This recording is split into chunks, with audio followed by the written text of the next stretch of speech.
Dans un village isolé au cœur de la forêt dense de la République démocratique du Congo, une étrange légende circulait depuis des générations, celle du tambour maudit. Ce tambour, disait-on, avait été façonné à partir du bois d'un arbre sacré abattu par un ancêtre impie. Il portait en lui un pouvoir redoutable, capable de conjurer les esprits des morts. Le simple fait de le toucher pouvait bouleverser la vie de celui qui osait le faire. Ce tambour était conservé dans une petite case au sommet d'une colline surplombant le village.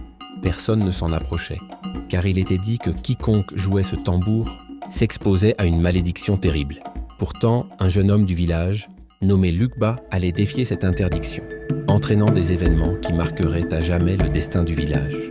Lukba, un jeune homme audacieux et souvent rebelle, refusait de croire aux histoires des anciens. Il était frustré par les règles strictes du village et cherchait constamment à prouver qu'il n'avait pas peur des superstitions. Une nuit, alors que le village dormait, il grimpa la colline et pénétra dans la case interdite. Le tambour maudit était là, majestueux et intimidant, orné de gravures complexes, représentant des figures d'esprit et des scènes de chasse. Pris d'une étrange fascination, Lukba ne put résister. Il frappa le tambour de ses mains, et un son profond et terrifiant résonna à travers la vallée. Au début, rien ne sembla se passer. Mais dès le lendemain, le village fut frappé par des événements étranges. Des cris lugubres résonnaient la nuit, des ombres mystérieuses se faufilaient entre les huttes, et les récoltes commencèrent à pourrir inexplicablement. Les anciens du village furent convoqués, et tous désignèrent Lukba comme le responsable. Malgré ses tentatives pour nier, Lukba fut contraint d'avouer son acte. Les anciens décidèrent qu'il devait se rendre dans la forêt, sacrée pour apaiser les esprits réveillés par le tambour.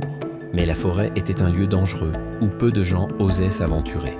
Accompagné par une jeune femme courageuse nommée Malaika, qui croyait en sa rédemption, Lukba s'enfonça dans la forêt. Malaika portait un pagne aux couleurs vives, bleu, jaune et rouge, symbole de leur quête pour rétablir l'équilibre. La forêt était sombre et oppressante, ses arbres immenses semblant chuchoter des avertissements. Au cœur de la forêt, ils trouvèrent un ancien sanctuaire où résidaient les esprits. Malaika, grâce à ses connaissances des chants traditionnels, apaisa les esprits en entonnant une mélodie ancestrale.